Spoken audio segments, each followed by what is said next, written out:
Welcome to today's presentation. We're going to talk about food groups and your macros. Today, we're going to go more into what is a food group versus macronutrients, because food groups can break down deeper than macronutrients as a whole. We'll go through those different food categories, what's recommended, what's best, and what's the ones, to treat as more of a special occasion food, how to track our calorie needs, tips for tracking in general, to get us started on, various goals. So first and foremost, what's a food group? So your food groups you want to think of as more so like fruits are part as a food group, vegetables as a food group, dairy is a food group, for example. However, our macronutrients are more so these foods. They're foods that are more on the macro level that you need, your nutrients that you need in a large quantity. So your protein, your carbs, your fats, water, and fiber also sometimes gets included as a macronutrient because those are the nutrients that you need in the largest quantities. And then other nutrients are called trace nutrients, like your potassium, for example, your magnesium, because you don't need as much in terms of weight or how much volume you'd have to take in your diet compared to the nutrients that you see on the screen, the protein, carbs, fat, water, and fiber. They're also not just called trace nutrients, they're also called micronutrients as well. You can hear it term that direction as well. Alcohol gets considered somewhat of a food group, right? It's its own food group, but it's not its own macronutrient because it's not essential for life. So we're going to get into what classifies something as a carb versus a protein versus a fat.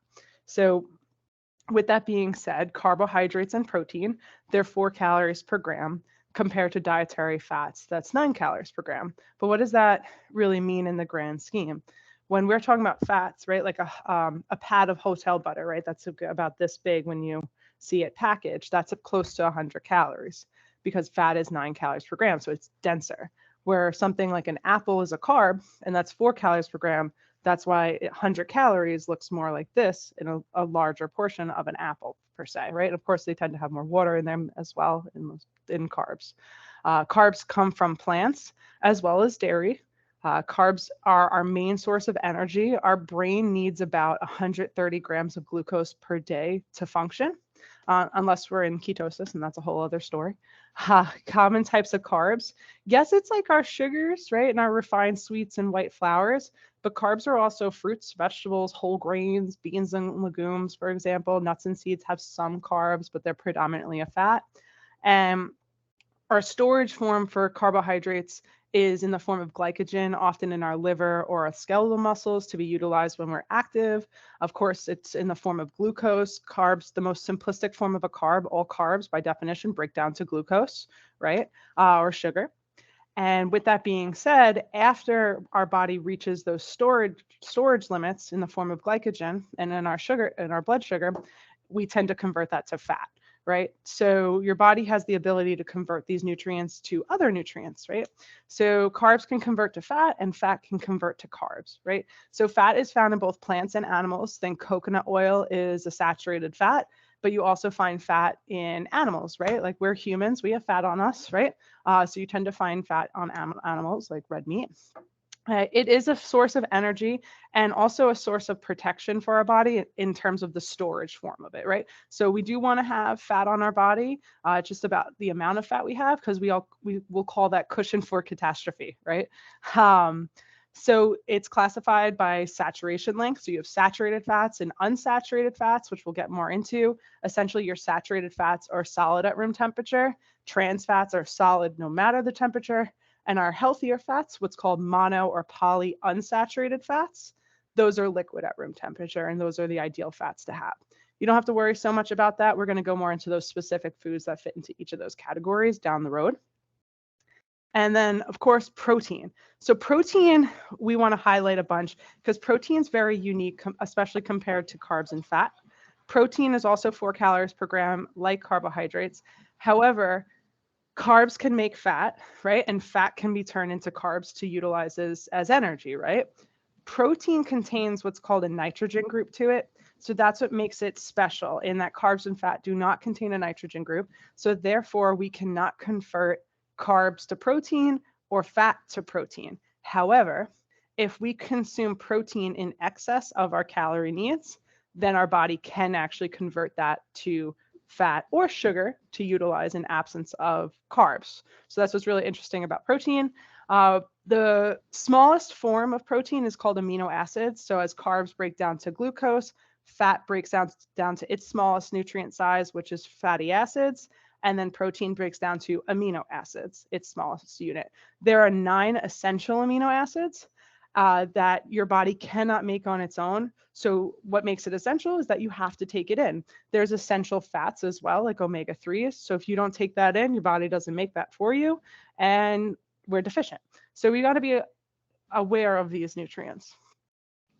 This slide just goes a little further into everything I was just saying, just in more direct form of, the calories per gram and what these foods break down to. So alcohol is an interesting one in that it's right in the middle between the 4 calories per gram that carbs and protein is and 9 calories per gram that fat is. So that's why we say alcohol is kind of like a carb and a fat. So I used to say when I was a younger dietitian, see a glass of beer as, a slice of white bread, but really it's actually more so like a slice of cake because it's 7 calories per gram. So it's a little denser than carbs and protein, but not quite as dense in calories as fat. Of course, alcohol has no nutritive value. So I don't like to be this way in life, but when it comes to food, you want to say, what are you going to give me? What's the point of me consuming this food? Is there going to be some kind of benefit I'm going to get out of it? And when it comes to alcohol and beverages like sugar sweetened beverages too, there really is no major benefit that you're going to get from it. Alcohol breaks down to ethanol in its most simplistic form. Next is macronutrient distribution that we're going to touch upon. So your macronutrients will go more into what this means. So essentially, carbs are typically about 50% of the diet on average. And when I say that, a lot of people are like, wait, you want half my diet to be grains? No. Remember, carbs are fruits, vegetables, beans, and legumes, and then whole grains, of course, as a caveat with that. 40% of the diet, if say someone's in nutrition counseling and I'm saying to someone, I want your calories to be 40% carbs.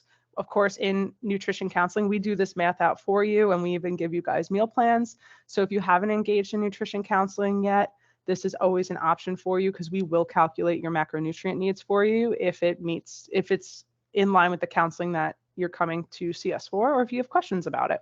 So we would do 0.4 times 2,000, which would give us 800 calories from carbs. And then where the carbs per gram comes in is you would divide that 800 by 4 calories per gram to give you how many grams that equates to from that percentage. Nothing crazy that you have to memorize, but it's just good to know about it. So if, for example, 25% of the diet is protein, you do 0.25 times 2,000. That gives us 500 calories from protein. To convert it from calories to gram, we just divide it by 4. When it comes to fats, we divide it by 9. Pretty simplistic. We will come back to the macro counting at the end of the presentation. This is a more accurate Venn diagram because a lot of our patients come to us and say, well, what exactly is a carb or a fat? And I'm trying to log, how many carbs I'm taking in, but carbs come in all different forms of food, right? So you can see the yellow circle, the predominant yellow circle, I should say. I just want to give a caveat that this Venn diagram is incorrect. We just need to refresh the slide, Amanda, because I fixed it. Yeah. So if you want to pause and exit out. I would exit out of the presentation and just refresh your thing just because it's going to be confusing. Yeah, let's see. Sorry, guys.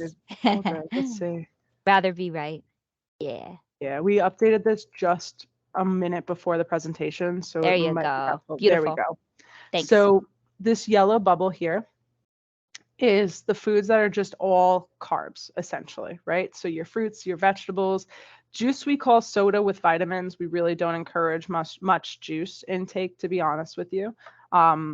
Soda, of course, is a predominant carb, rice cakes, potatoes, candy, etc., right? Honey. So you could see a mixture of healthier options that are predominant carbs and not so healthy everyday options that are carbs too. So just because something's a carb doesn't necessarily mean it's the devil, and we'll go more in depth with that down the road in the presentation.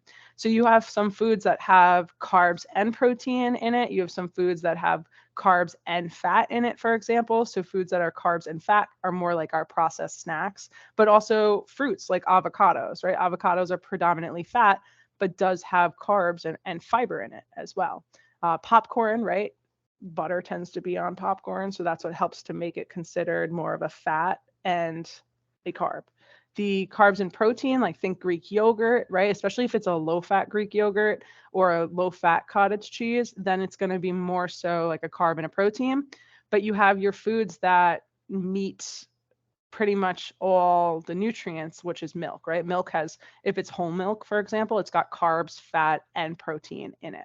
So this diagram is just really good to be aware of, especially if you're logging your intake in, say, a food tracking app, or you're doing some kind of written food journal and you're tracking your carbs, your fats, your proteins. It's just good to know what food counts as what, right?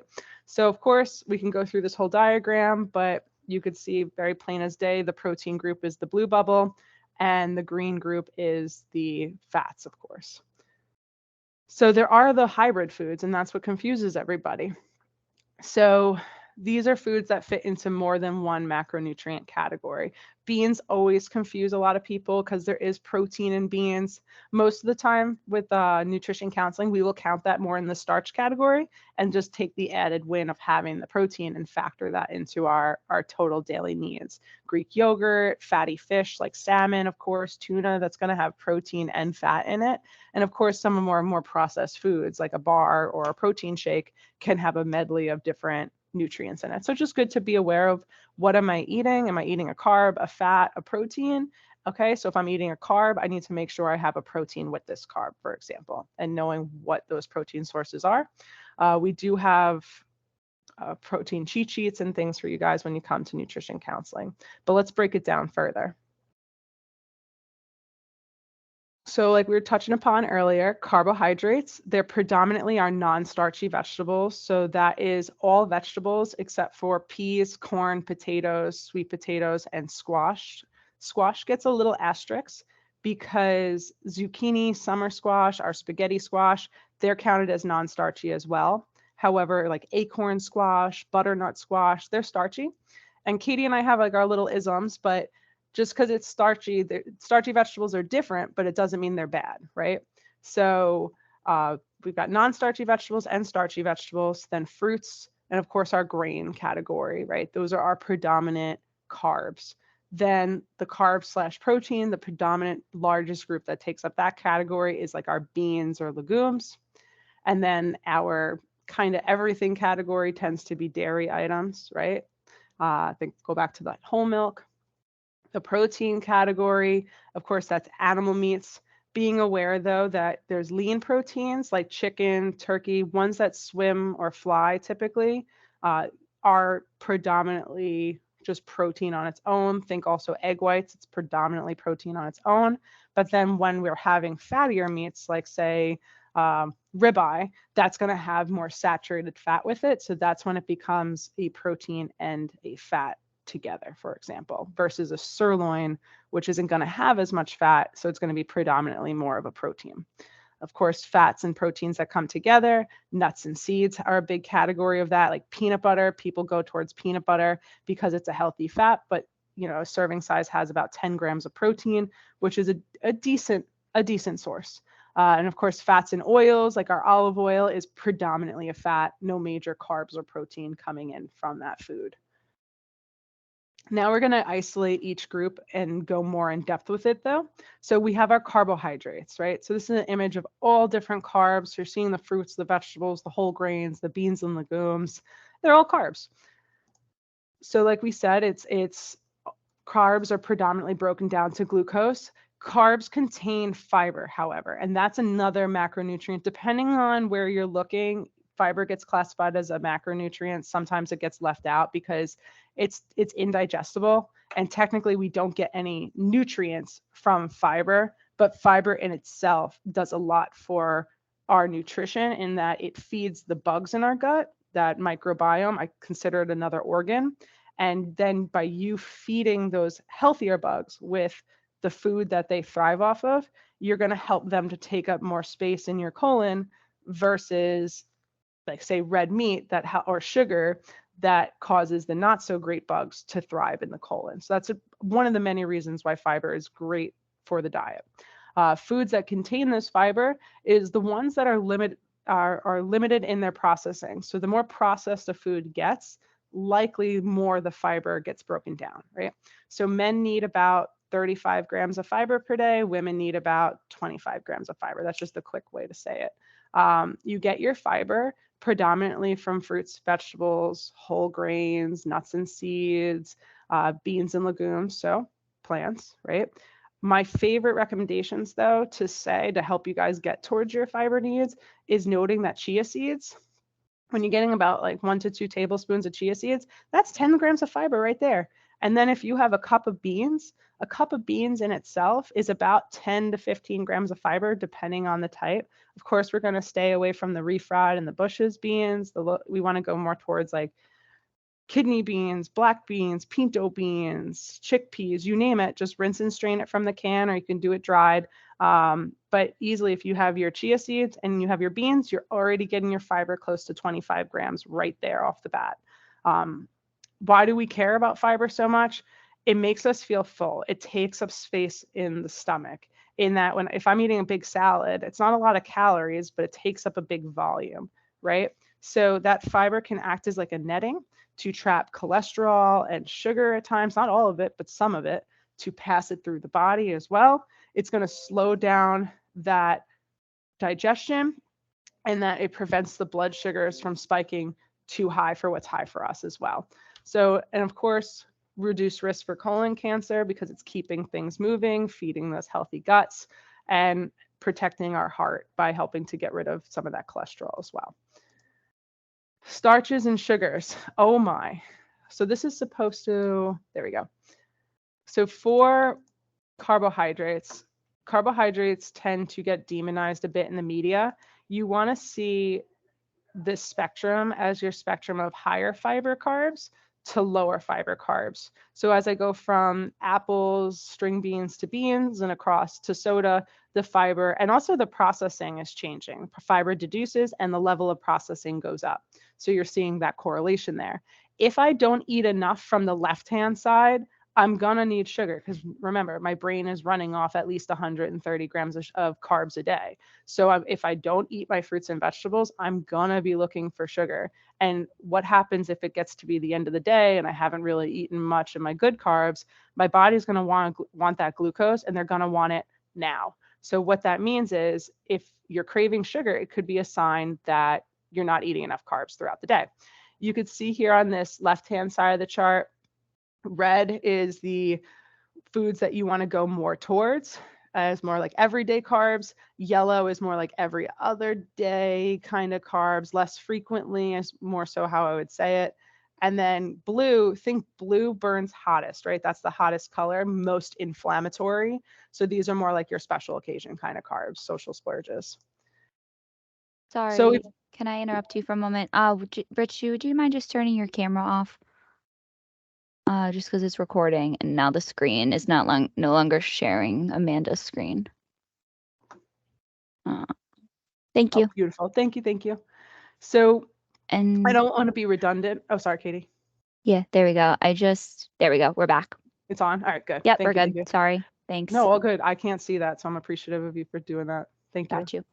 So a lot of this we've already gone into, right? If we don't have carbs, then it causes us to go into ketosis, which I'll show you in the next slide. Our high fiber carbs are the ones below that we've already discussed.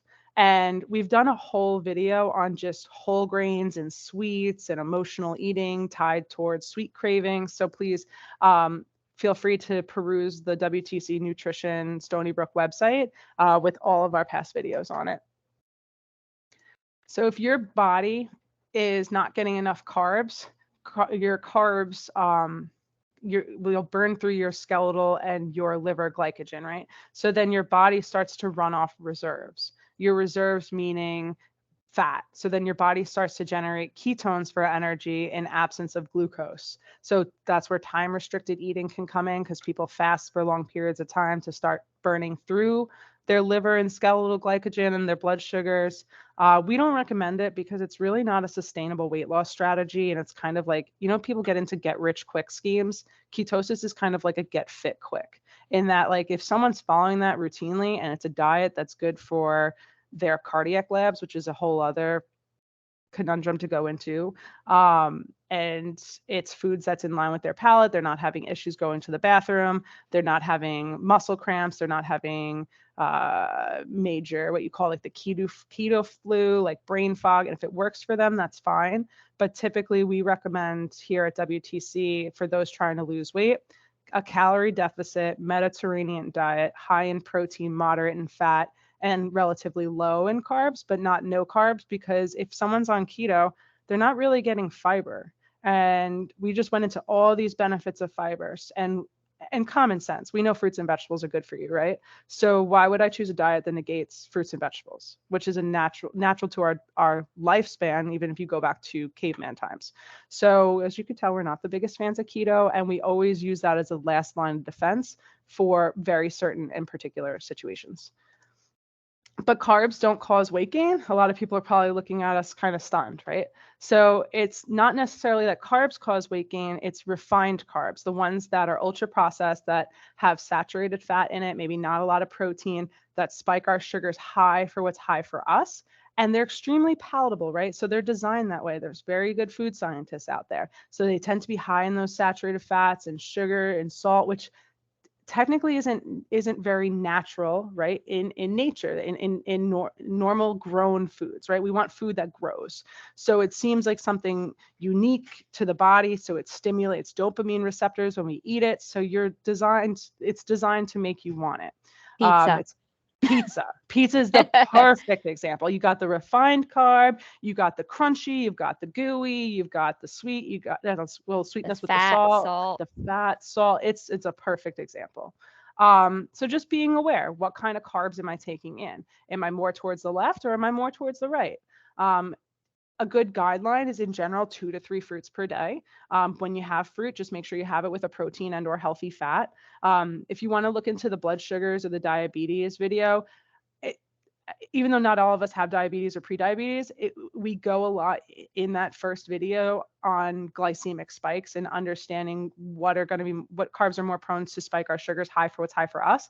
Because when that happens, we're more prone for storage in the midsection. So if I'm drinking a ton of soda and I'm not really eating anything else, that's spiking my sugars high all day for me. And then I'm going to be more prone to store it in my midsection, versus if I took in the same amount of carbs, but maybe just only the healthy fruits, vegetables, whole grains, beans, and legumes, I'd be less likely to have that midsection storage because my sugars are not going as high, for example, because the fiber is dragging it down. It's slowing down that digestion, so the sugar's not dumping into the bloodstream.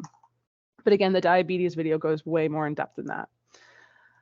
Herbs and spices we wanted to touch upon just because they are a part of a healthy diet. They tend not to contribute lots of macronutrients or anything. They tend to be very low in calories, but very dense in nutrients. So there's lots of anti-inflammatory benefits from the antioxidants that's in it. Those antioxidants tend to have anti-tumorigenic effects, anti-carcinogenic effects, glucose lowering effects like cinnamon, right? For example, they're good for mood and cognition. Herbs and spices, along with teas, are part of the MIND diet, which is the Mediterranean diet with an emphasis on blueberries and teas, because herbs and spices are already emphasized in a Mediterranean diet.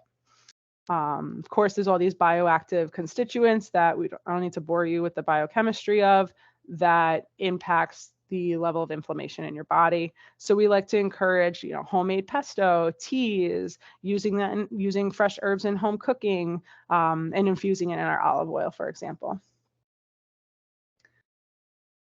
This is just a great not cheat sheet, but just a great article that anybody who attends today, we can send you guys out a few cheat sheets, and we would include this one in there on why whole grains don't really contribute to elevated inflammation.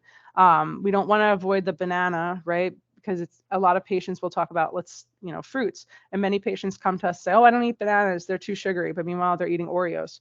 Or we eat, like, we're all humans, right? We all tend to pick at different things. So we don't want to shy away from bananas. It's just important to know that it counts as 2 servings of carbs. Just wanted to touch on that because it comes up a lot. So our carb recommendations, we want to aim for at least 25 grams of fiber minimum per day for women. For men, around 35.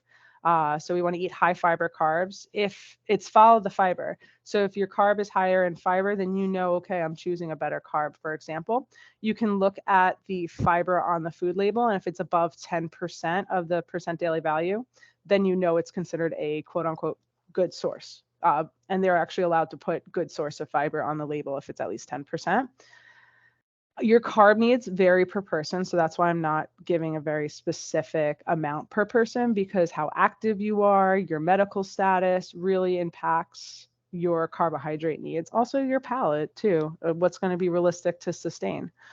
In general, you don't see, we don't tend to recommend more than 45% carbs. We do lean towards the lower end just because of the medical status of most of our patients. And in general, 1 in 3 adults have some form of prediabetes or diabetes, whether they know it or not. So that's why it's really important to get your blood sugars checked, your hemoglobin A1C checked when you meet with your primary care provider. And then if you come to see us, we will ask you what's your recent A1C, and we will help to navigate how much carbs you need in your diet. Protein is that golden macronutrient, right? So we want to aim for proteins that swim, fly, and grow from the ground, right? Or if they eat grass. So that's the new little stipulation that we want to add in. We want to aim for at least 20 to 35 grams of protein per meal for most standard people, minimum 20 grams per meal, or at least 3 ounces. So gone is the day of the deck of cards, my friends. So you can have a little bit more, but just we got to know under what constraints. So if it's an animal with 4 legs that walks on land and it's not a grass-fed option, you really want to limit that to 2 times a week or less. And also for trying to lose weight, just note those meats tend to just be higher in calories just because there's a little more fat with it versus like turkey, chicken, and whitefish, which are a little bit leaner options. Tofu is also a great option. I know many of us fear soy, but especially us ladies, I know this is going to sound a little controversial, but if any of us ladies that are going through menopause, perimenopause, experiencing hot flashes, it's been shown that countries like Japan, Australia that eat more soy and omega-3s, they tend to have lesser incidences of hot flashes. You want to stay away from soy if you're a breast cancer survivor or someone's pregnant or lactating, for example. But if we're having if the problem is low estrogen, right? If we're going through menopause, having the phytoestrogen is not a negative thing. It's just soy tends to be a very processed food and it's sprayed a lot with pesticides. So you need to be knowledgeable of that when you're shopping. So if you're buying the extra firm tofu, try to get organic, non-GMO. Edamame is a great form of soy to snack on, even for us men. It's okay. It's actually good for our testosterone. But again, it's not an everyday food, but maybe like an every other day food, I incorporate some edamame into my trail mix as a way of boosting my protein. Or if I know I'm a little bit more prone for snacking at night watching TV with my boyfriend, maybe I'm going to do the steam fresh bag of edamame because it's a protein and it's a vegetable. So it's going to make me feel full. And that's the big reason why we support high protein diets, because protein is used in every cell of the body. And with that being said, if someone's not eating enough, we get a lot of people that come to us for digestive concerns. And don't get me wrong, digestive concerns can be complex and lots of different roots or issues. But if someone is not eating enough in general, and if they're not eating enough protein, that protein is necessary to make enzymes in our digestive tract that break down our food. If we don't have that protein, we're not making those enzymes. Food's going to move a little slower. Bathroom situation, we're going to be more prone to being constipated. We're not breaking down that food as much. We're not going to be able to absorb as much of those nutrients, right, that we want, those amino acids. So that's why it's really important to get enough protein in your diet. And if someone's not eating a lot of protein, so we get a lot of this at breakfast, for example, I have a muffin for breakfast, I have oatmeal for breakfast, I do pancakes, French toast for breakfast. French toast gets a little bit more of a pass in a weird way because there's eggs at least with that. But you want to put protein powder, for example, in the oatmeal. You want to get a protein pancake, because if I have cereal, like a bowl of Cheerios, which is a healthy carb, but if I'm not having any protein with that, I'm going to be more prone to double that serving size, right? I'm not going to have 3/4 of a cup. I'm probably going to have close to 2 cups. But if I put a protein shake with that, Greek yogurt, cottage cheese, it's going to keep me more in line with that 3/4 serving of a cup of Cheerios, I'm going to feel more full. It's going to balance my sugars, and I'm going to be less likely to store in my mixed section because I'm not going to spike my sugars as high. More importantly, feel better and reduce that risk for snacking on carbs, for example, in between meals and feeling satiated. I know this is a little blurry, so we'll send this as a cheat sheet as well. All of our patients who do come to nutrition counseling do get the cheat sheet on the left, which is our protein cheat sheet. And on the right is just another diagram showing that same information, to be honest with you. So it's good to look at. And if you know, okay, I have to have at least 20 grams of protein per meal, a good rule is like 7 grams of protein per snack. You can look at this cheat sheet to compare and make sure that you have enough. So what we recommend, right? We want to prioritize protein at meals. I often tell my patients, you remember the lady from the 80s that would say, where's the beef? Like, put me in the back of your head saying, where's the protein? For every meal, it's your 2 Ps, plants and produce. You want to make sure you have at least plants and produce. Protein and produce, protein and produce is your bare bones, right? We love the Ascent protein powder. It's only 1 scoop per serving. So sometimes if I'm making my oatmeal, I love Orgain, but Orgain is 2 scoops. So I don't want more powder than oats. But it just depends on our needs. Some people don't tolerate whey protein as well and may have an aversion to protein powder because of it, but be open to trying new things. Pea protein powder may be more tolerable if whey protein is difficult. It's common to supplement protein. There's no major risks unless someone has major, kidney failure that we need to be worrying about, chronic kidney disease in certain stages. So do not fear protein powder, but it's important to be educated on your sources. And we do give you guys examples like the Orgain and the Ascent to go towards. We will look over any protein or supplements in general that you have in nutrition counseling. So that is a resource for you. And your protein needs vary based on the individual. In general, we don't recommend more than 30%, but tend to hang around 30% for our patients. And if you're lifting a lot of weight, if you have a lot of catabolic illness, or if you have, by catabolic illness, if someone has cancer, they need a lot more protein.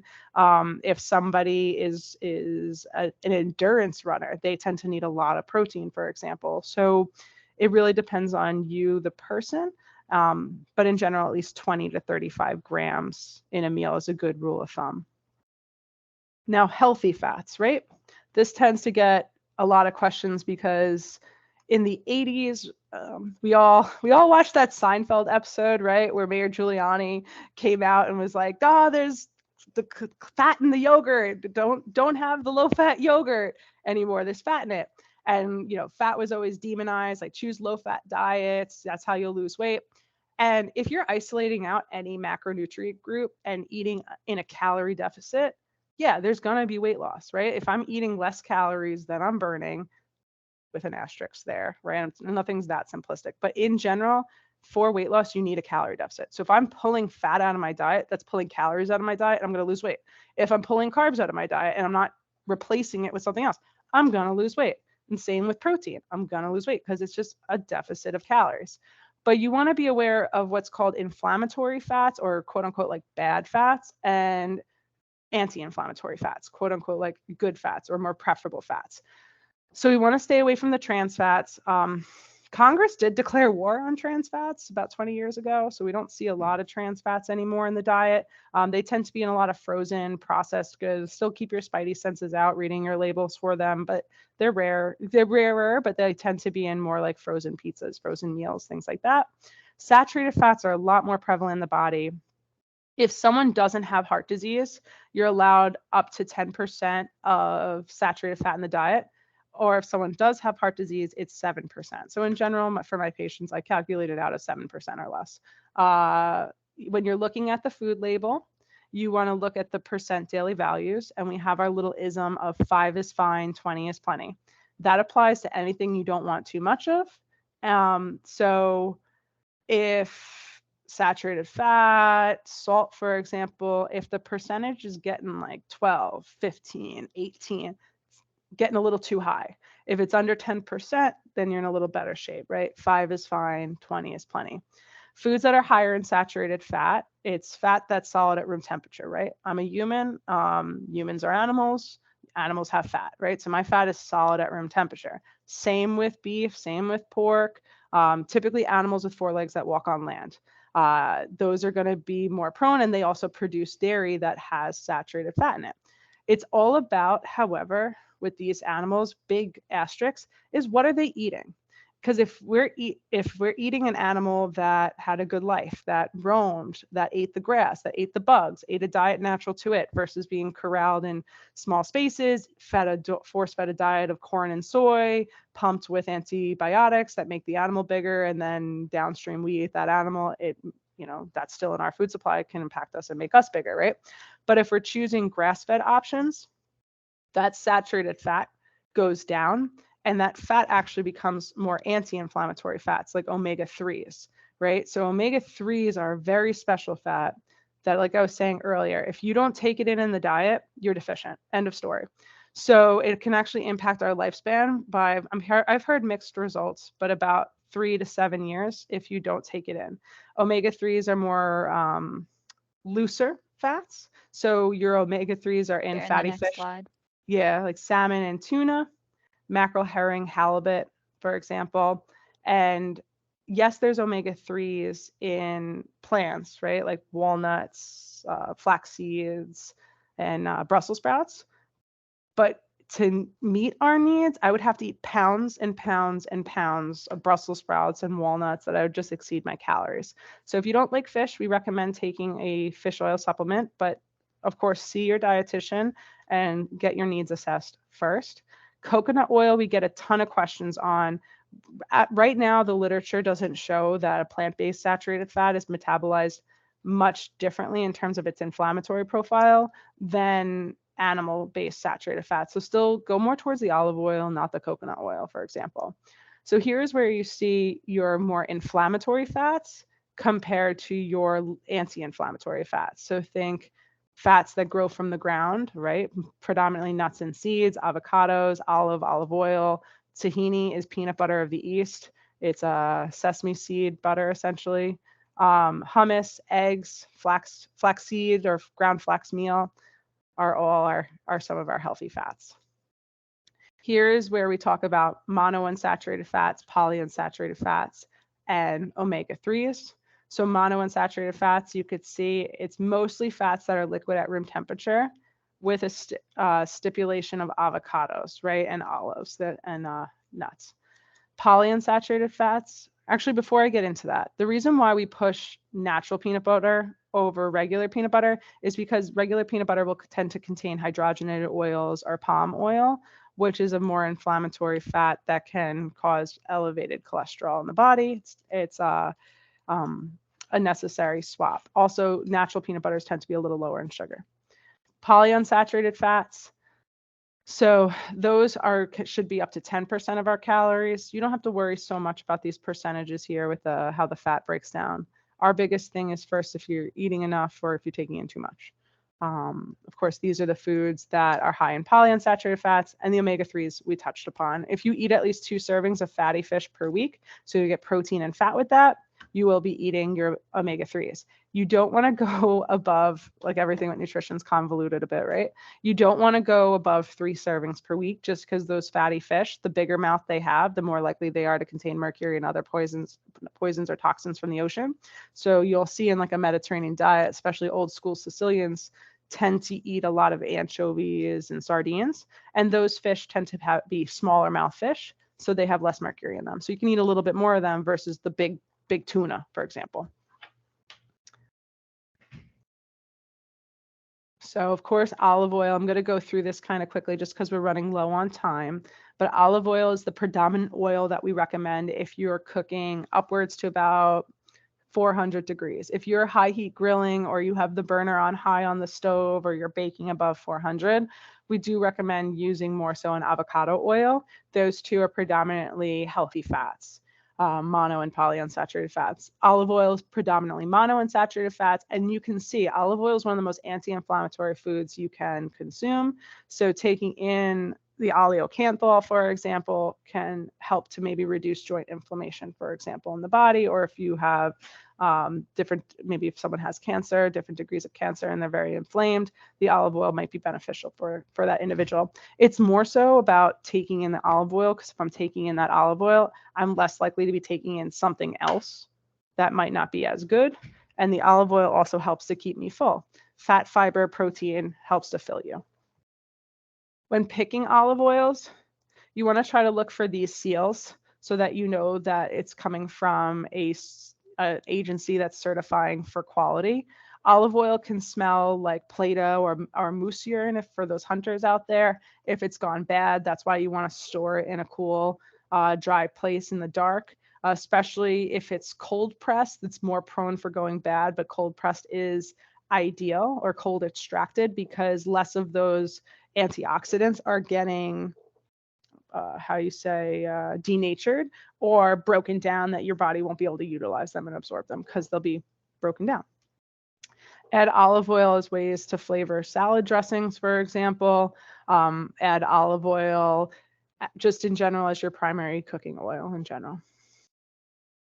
So for dietary fat recommendations, in summary, you want to aim for nuts and seeds, fatty fish, olive oil, for example. Choose predominantly monounsaturated fats and omega-3s as your predominant fat.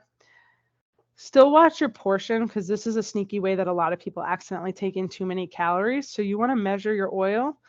Typically about 1 tablespoon of olive oil when you're cooking is good to coat the pan. You can use the little paper towel to evenly coat it and absorb some extras. 1 tablespoon is about 100 calories on average. So that's why it's important just to be aware, because fat is dense in calories. It's 9 calories per gram. But just because it's high in calories doesn't mean it's bad for you. It helps you to stay fuller longer. And as long as we're aware of the total amount of calories we're taking in, it's a great thing for you.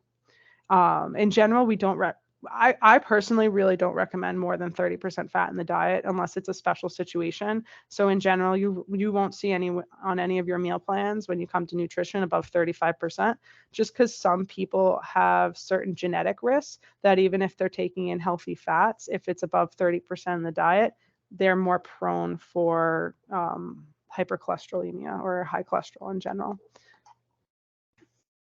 So to calculate your calories, we do that for you, of course, during your nutrition counseling visits. We also utilize the Tanita Body Composition Scale, which will tell you your basal metabolic rate. That's how many calories you need just to lay in bed like this and sustain life. It doesn't even count digesting food or moving around. So what we do is we take your BMR and we multiply that by an activity factor, which is located on the link that you see in the presentation, which we can send that out with the cheat sheets today.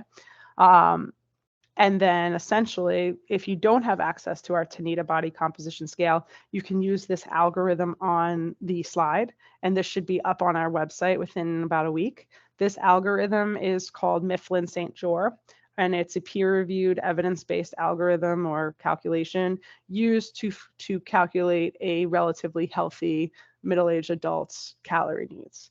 Again, of course, you multiply that by a activity factor, and if someone's trying to gain, say, muscle, you add 500 calories. If someone's trying to lose weight, you reduce 500 calories, because 500 times 7 equals 3,500 calories, so that equates to about a pound lost per week. And when trying to lose weight, you do not want to lose more than a half a pound to 2 pounds per week, consecutively. Like from the beginning, someone loses 5 pounds, okay, that makes sense. But if it's consecutive, or after someone's been dieting or changing their lifestyle for a bit, and that's happening, they're more prone for muscle loss, which in the long run is going to cause the person to gain more weight, or if they stop making changes. So it's a risky thing to lose too much weight too quick. Muscle is one of our greatest predictors of longevity. So these are those activity factors that I was mentioning. So if someone would just do this algorithm here, multiply their result by the activity factor that best meets their physical activity. And this can change based on the day. So sometimes that's why some days you're hungrier versus other days. And then these are classic macronutrient distributions that you'll see. Again, nutrition counseling, we would determine what your needs are and how much carbs, fats, protein that you'll need. We do recommend food logging. Food logging is important because awareness is key. It helps to keep us accountable because if I bite it, I write it, right? I have to acknowledge that I ate it. It doesn't just go away and poof. More importantly, too, as a dietitian, right? I feel like sometimes it's pulling teeth. Like, what are you eating? Tell me so I can help you. You know, I feel like if I don't know what you're eating, I can't help. I can give advice, but then it's just blanket advice because it's not targeted to the individual. So Katie and I are very open people. We're non-judgmental. We've seen it all. So if you share your logs with us, we are better equipped to help you to give more personalized advice. So the food logging is extremely beneficial. People who food log, I find in my practice, tend to achieve their goals faster, or achieve their goals with the appropriate timeline, I should say. It can help with weight loss, keep food in moderation, help you to find correlations. Maybe everyone logs for different reasons. They might be logging to find their GERD triggers or their IBS triggers. They might be logging to see how much fiber they're taking in because their cholesterol is high. They might be logging to see if their carbs are consistent because they have elevated blood sugars. They might just be logging because they want to lose weight and they want to make sure their calories are within a certain range. Or if they're trying to put on muscle, they want to know how much protein they're taking in. Unless you know what's going on, you don't know what's going well or what's not going well. So there's multiple methods, so you got to find what works best for you. I personally, when I talk about this with my patients, my favorite method is the method that they're going to find to be the easiest for them and that they're going to stay the most consistent and compliant with, right?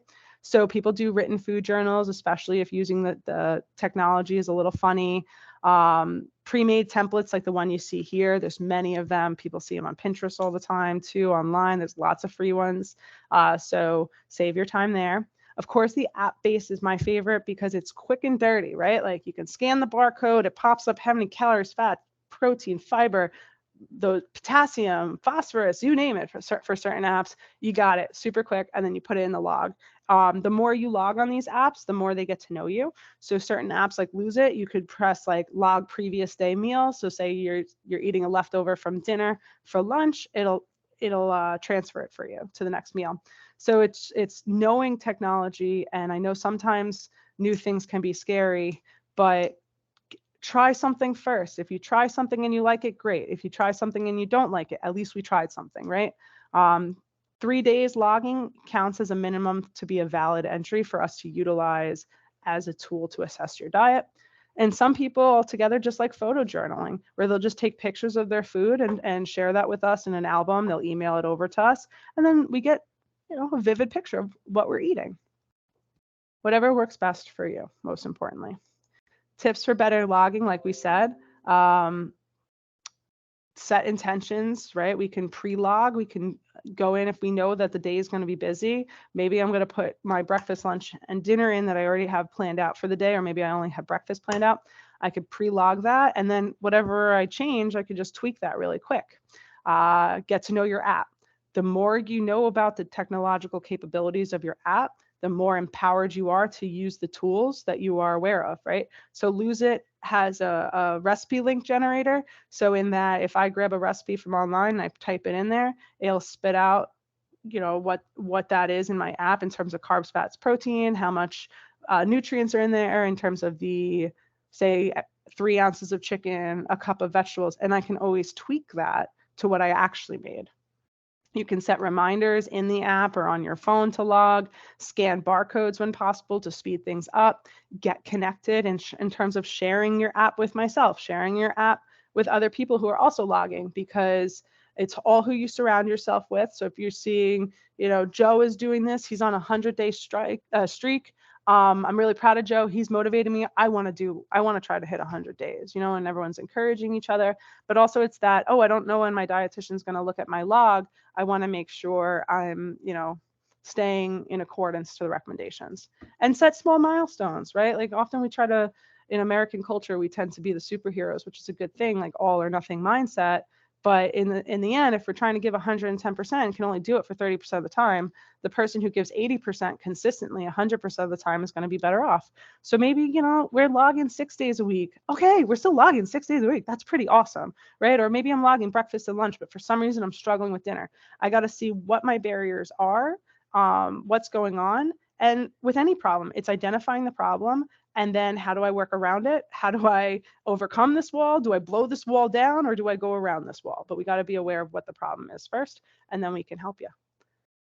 Most importantly with logging, why? Why are we logging? Am I trying to lose weight? Am I trying to recomposition by increasing muscle, decreasing fat? Am I trying to alter my labs?